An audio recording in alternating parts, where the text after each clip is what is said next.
At that time, some Pharisees said to him, "Get away from here if you want to live. Herod Antipas wants to kill you."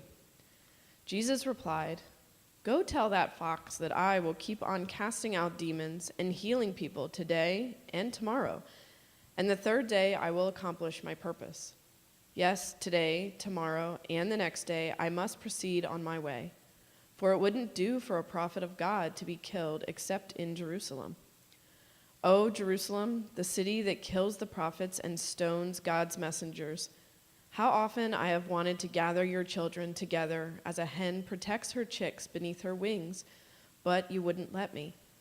And now look, your house is abandoned, and you will never see me again until you say, 'Blessings on the one who comes in the name of the Lord.'"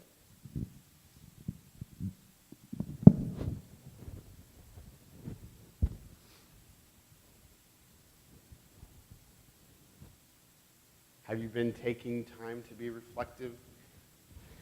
To explore things that you've forgotten but are waiting for you to come back, like the poem spoke to? Maybe you've been fasting from something. I haven't been fasting from anything. Britt has been, though. She's fasting from sugar. It's incredibly difficult. That's why I'm not doing it. But I have been confronted by a lot. It's like, I told Emily this morning, I was like, oh man, I feel like Lent's been like, it should be almost over. It's the second week. A lot of stuff's coming up for me. It's been really good. I hope you're on that same journey. Now, I met a woman this week. Oh man, there was supposed to be a joke, and I'm going to tell it anyway. I met a woman this week, okay? It's about Lent. It's giving something up for it. Okay, here it goes. I met a woman this week. This is a true story, by the way. And she was a pastor, and we had this great conversation. She's in St. Pete. And we had this great conversation about all kinds of stuff and, bouncing ideas off each other, whatever. And I was like, how do we stay in contact? Like, I don't want to, we should, get together sometime, talk, whatever. Like, are you on Facebook? She's like, no, I'm not on Facebook. Which always is a big thing when someone says they're not on Facebook, right? You're like, oh, you're not, what is it like a moral thing for you? Like, it's always this, why aren't you on Facebook, And she's like, I just never did it. She was middle-aged, and she's like, I just never did it. And now, she's like, I do Twitter, but she's like, at this point, it's too far past me, right? What am I going to do, get one now? And I was like, no, I get it, right? And then tongue-in-cheek, she kind of goes, she's like, maybe for Lent, I'll suffer by joining Facebook. And I immediately, without any hesitation, I was like, well, that certainly would be going into the wilderness to listen to the voice of Satan. There's your joke. There's your Lent joke. She thought it was funny. I realize now that her line should have just been the punchline. You all laughed more at what she said than what I said. But whatever it looks like for you, I hope that you're on the path, right? We're going to be exploring a little more today about that path, about that journey. Looking again towards this idea of sin that we've been developing and unpacking along the way that it emerges from within us, the way it seems to come from all around us, and the ways to leave it behind. So you'll remember, right, the way we've talked about, the things we've explored. We've begun to discover that sin's this principle, that it promises one thing, but it ends up delivering the opposite. Specifically, it promises to preserve past stories about ourselves or identities we've created, ways of being. And often these present themselves as really good things, right? Remember Cain, who is the producer, the one who's going to save the family from the thorns and the thistles and all of that. Or last week we looked at Jesus, the Son of God, right? It's a good thing. But what we see is that those identities get destroyed, their meaning ends up being stripped away when we try to protect them. It feels counterintuitive. So Cain, the family savior, ends up ripping his family apart. Right? And last week we saw the opposite. Jesus retained the title Son of God, but only because he never appealed to it. That's the seemingly paradoxical nature of all of this. Sin seems so reasonable at first, but it becomes unreasonable when we pursue it. And faith seems so unreasonable at first, but it becomes more reasonable as we pursue it. So just as we began to see how Cain had all of these really good reasons for the things he did, and how Jesus had his reasons had he wanted them, right? I mean, like, Jesus had actual scriptures being quoted to him. Think about that, right? Like, and he's using them back. And it shows us something about how sin and faith interact, I think, right? Like, what's important here aren't the words themselves. Like, some people look at the Bible and they may say, almost like it's a magical thing, right? The words have some sort of like magical power, like a spell of some kind. But it doesn't take much to discover that it's not, the more powerful thing is how the Bible's used, right? This is the problem that so many people have with religions. Like, all the holy books tend to say things like love each other and don't like murder, whatever. And yet, the books are used over and over again to do just those things. Oppress, exclude, suppress, deny. And what sticks with people, right, isn't the words. Nobody, have you ever tried to have a conversation, be like, well, yeah, but look, let me explain it. Like, well, here's the Bible, and I can do, no. Nobody's got time for that. No, you don't try to get out of it. That book teaches hate, right? That's what it is. How it's used is more powerful than the words, and I love that the story of Jesus kind of presents it this way. It speaks to the internal struggle of it all, right? He's having to actually wrestle using the very, text of his own religious background. The things he was raised with are coming at him from both sides. He ends up choosing the unreasonable faith option, right? Not to rely on any kind of status or authority or power that may be afforded to him, but rather to simply live in open dependence on what God has next. But what happens when that's not the case? Right? We've seen Cain already. But now, in the story you just heard Dustra read, we get to see this dynamic unfold a little bit between Jesus, who we just have seen last week choose this right path, and now it clashes with those who are on the wrong path and are viewing these identities the wrong way, or trying to cling to them and defend them. And through all of this, we'll discover an important part of our own journey, the fact that the way we interact with systems, right, is very important. Life doesn't just occur for us at the individual level. We all are a part of groups and systems and powers and governments. And today we'll see how sin actually makes its way into the level of those institutions. To do that, let's just jump right into the text. Right? There's a lot going on here if you really stop to unpack it. I mean, if you look at the very first sentence, at that very hour, some Pharisees came and said, "Get away from here, Herod wants to kill you." First of all, that's a lot in and of itself, right? Because Pharisees are warning Jesus. And I don't know if you have any of other gospel stories in your head, but Pharisees are often the bad guys, right? Jesus is arguing with them, or they're painted in a bad light. They're the example of what it looks like to be a hypocrite when you pray in the street with flowery religious language. We kind of tend to look down on the Pharisees. But here's a group who's coming to warn him. It's not the only time it happens, right? We have other stories of Pharisees doing good things. Nicodemus coming to learn from Jesus and then eventually following him. And even in that first line, we see this idea that we've been talking about testified to again. An idea may be well-intentioned. In this case, the Pharisees, they want national renewal for Israel. But it takes on a destructive nature when it becomes exclusionary in the way we've been using that word. The Pharisees, though, they've seen Jesus, and apparently they want his work to continue. And so they're like, hey, he may not be a Pharisee, he may not be part of our group, but it looks like we all want the same things here. Let's not let him be killed by Herod. It's a very likely thing, too, that he could have been killed by Herod. They weren't just being overly paranoid here. If you remember, Jesus' relative and predecessor in prophetic ministry, John, was killed by Herod for pointing out the ways in which he was failing to be a good king for Israel. That's what prophets do, right? They call out kings, and then kings try to kill them. That's the game. Over and over, right? If you look at the Old Testament, it happens again and again. Jesus at this point has a reputation, right, for pointing out corruption. Israel's leadership, their partnership with the Roman Empire, that's kind of his thing. hanging out with all the people who've been disenfranchised by that, healing them, feeding them. And apparently, all of this made its way back to Herod. Hey, you know that guy, John, that you killed? Well, his cousin's like saying all the same stuff. So they go back. Apparently, he had said, yeah, let's get him. Because the Pharisees come and warn him, and they say, hey, lay low. Maybe even just leave the region until the time, has come. This is blown over. There's no Facebook back then. It's a lot harder to track people. Just, stay behind a rock until Herod cools down. But Jesus answered, no, go tell that fox that I'll leave when I'm done. Right? It's classic Jesus being super rad. We all know and love those stories. No one's going to tell Jesus what to do. He's going to do what he wants to do, when he's going to do it, and then when he's done, he's done. But then he says something that's really confusing, and this is where we can really get into hearing some stuff for today. He says, it's impossible for a prophet to be killed outside of Jerusalem.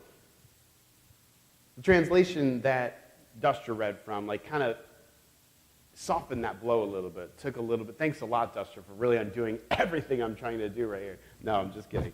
But it said, it said something like, it doesn't do for a prophet to be killed outside of Jerusalem. The word is actually it cannot happen. Right? It's impossible. And if you Google it, you'll find some ridiculous stuff out there about people well, was any prophet historically killed outside of, no, you guys are missing the point here, right?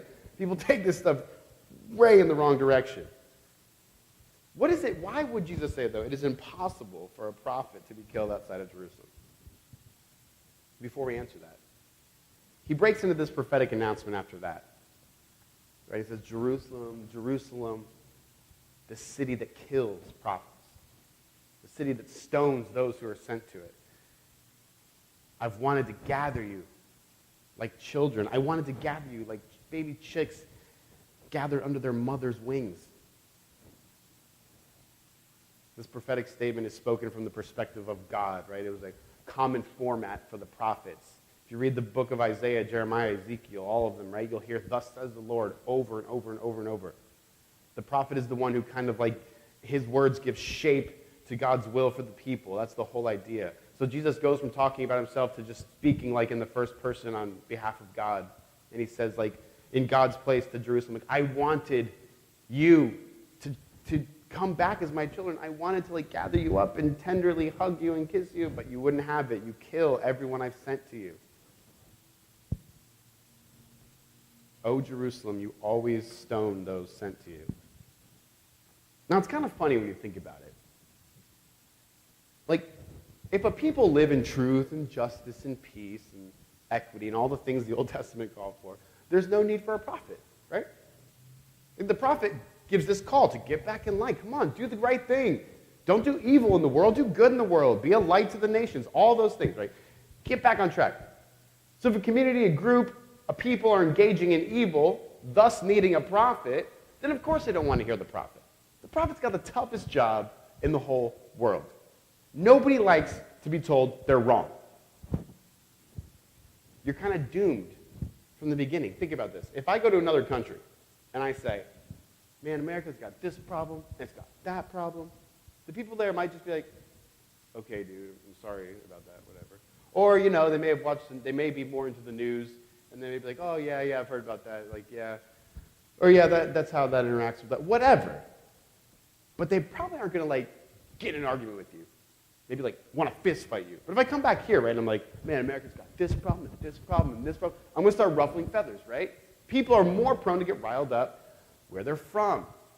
There's an emotional reaction. Here's another example. Go tell a parent, already getting the laughs. Go tell a parent that another parent is parenting incorrectly. And see what they do. Now tell that same parent they're parenting incorrectly and see what they do. Right? You all know what would happen. That's why you're smiling. We know the types of reactions, right? Why is that? The closer you get to home, or the closer you get to the situation, the closer you get to who the person is, and that's why parenting is so deep for all of us. The closer you get to who I am, right, the more prone I am going to be towards protection and defense. And that's what we've been seeing the last few weeks. And Jesus realizes this too, right? He saw it in his own hometown. People didn't want to listen to him there because why? They knew him intimately, and they just saw him as one of them. Remember when he first speaks to the local synagogue in his town, they say, "Isn't that the carpenter's son?" Like, what is he? Now he wants to be the Messiah? Stay in your lane, Jesus. Why is that challenging then to them, though? Like, why does it matter to them what he does? Why is it challenging for us to maybe see someone else that's like our equal do a great thing in the world? Sometimes it can tend to bring up thoughts like, what am I doing? Like, I must not have value. I'm nothing. I don't want to be unimportant. And so we say like, you just think you're so cool doing that. We try to bring people down in our own minds so that we protect the way we think about ourselves. So Jesus is interacting with all of these kind of emotional responses to what he's doing. But what he really shows us in this story, right, is that this doesn't just happen at the individual level. We don't just have reactions one against another. Our propensity to protect our identities, to exclude the other in an attempt to shield ourselves, this happens at the collective level as well. We tend to kind of feel this instinctively. Like when you hear the line from Jesus, Jerusalem, the city that takes up stones against its prophets, do you imagine like buildings taking up stones? No, obviously not. The people, right? What makes a people group something that has its own name? How can I look at a group of people and say, like, Jerusalem? Is it simply that they live in Jerusalem? That's part of it. But Jerusalem, right, is the people of Jerusalem. America, the people of America. Waters Avenue Church, the people that have gathered together with the same set of ideas, concerns, beliefs, identities, whatever.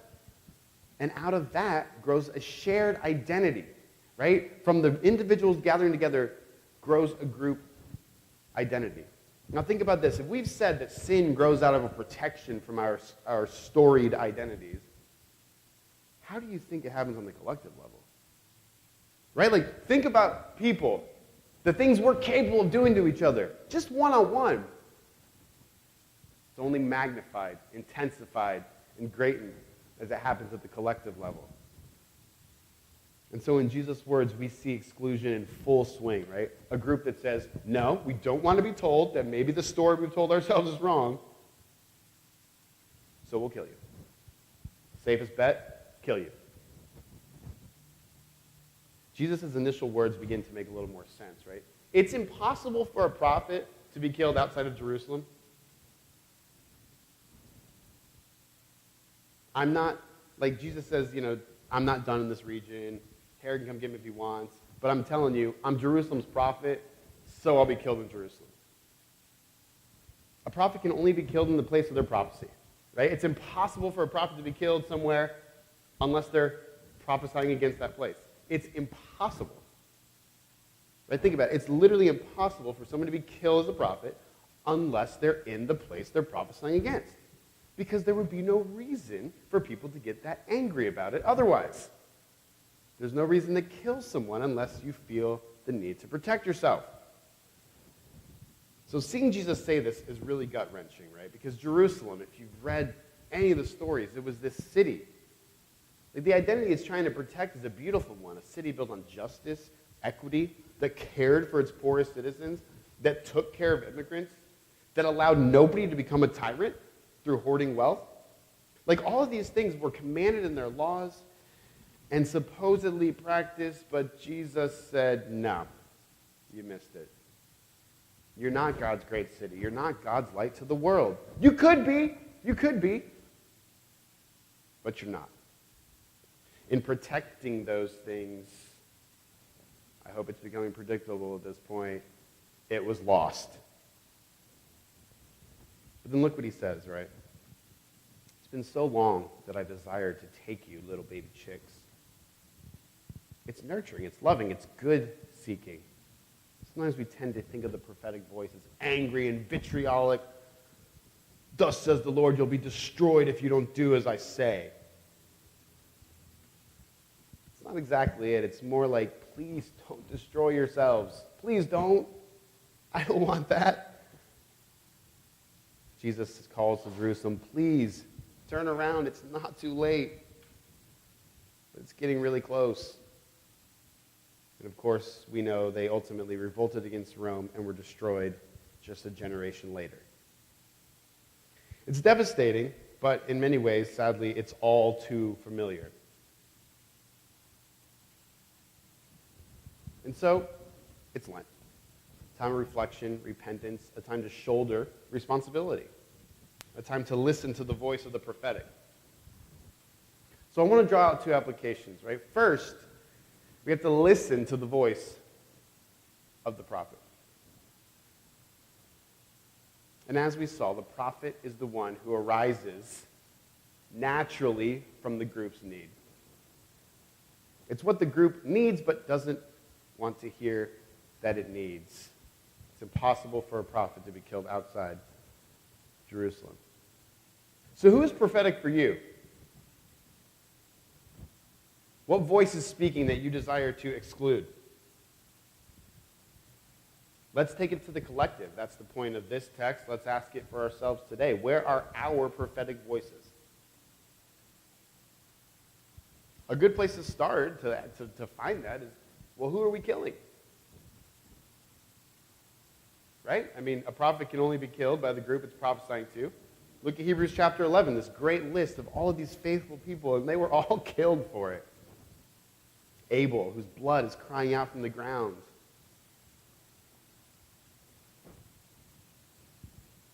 I have the 49, but it went up yesterday, the 50 in New Zealand. What does it say for you, for us, right, when people are killed? Is every murderous act meaningful? Is everybody a prophet? No, of course not. Well, we should listen up when there's ideological reasons at play. Right? We should be giving our attention when it's a certain kind of person over and over. Who's being excluded from our groups repeatedly? Right? Let's think about it from our church's perspective. Like, we're not all going to go out and change our culture tomorrow. But in order to do anything, we need to work on ourselves. So let's sit with this question. I want to ask this next question. I want you to answer it as honestly as you can in your heart. Maybe even write it down. Because I want us to grow. I want us to grow strong. We talked about in the 10 o'clock hour. I want to be a place of safety, welcoming, and healing for people. But we won't be able to ever be that if we can't listen to the prophetic voices in the world. So, here's the question. Sit with this question. Who are the people that we must keep quiet in order for our church to be as it is?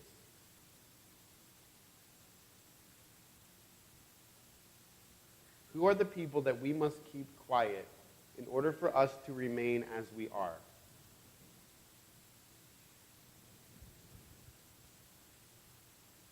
I want you to take this question with you. Try to answer it. If we can come up with an answer, we'll be in a great place. Someday, hopefully, we'll be able to say nobody, right? There's nobody. I don't know if we're there. Probably not. But we're on the journey. Let's pray. God, show us where we've missed it, where we're blind. Display to us that those who are challenging us, give us the courage to listen, to adjust where we may need to adjust, to ask why a certain person or group of people is so challenging to us. Guide us into repentance so that we may become strong for the weight of the world. Open our hearts to the places that we've protected, to the times we've protected a story about ourselves or about our church, rather than living an open and trusting and advancing life of faith. Do these things. Amen.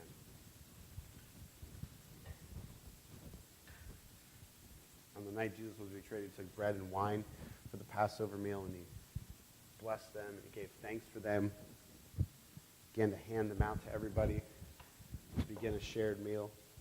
And he said, from now on, as often as you take this meal together, do it in remembrance of me. Right? And ever since then, right, for 2,000 years, people have been doing this in one way or another, always involving these two elements. And they've used it as a time of formation, as a time of questioning, as a time of exploration for themselves, time to discover their communities, where they've excluded people and not listened to voices, where they've become greedy or self-centered.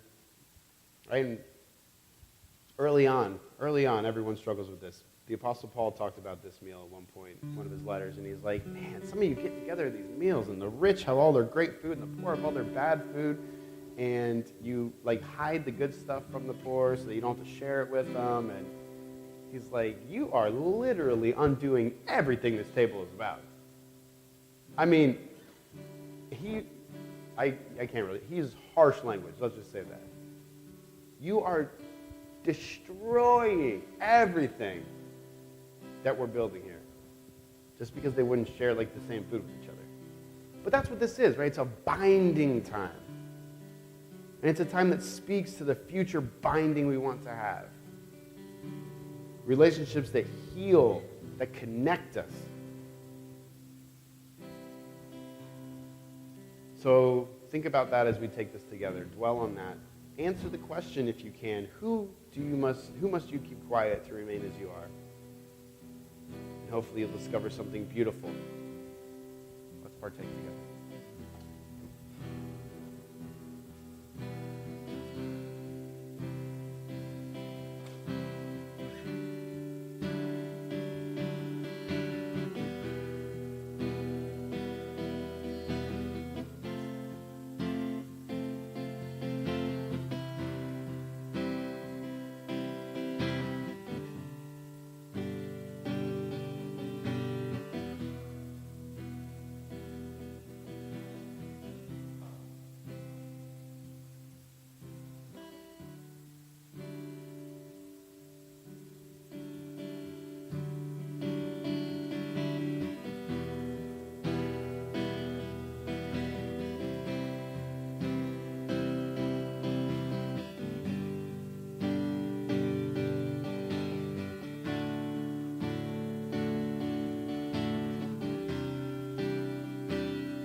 Take and eat together.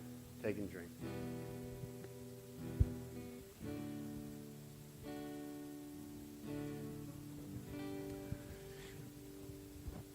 Four more weeks. May you go into the wilderness.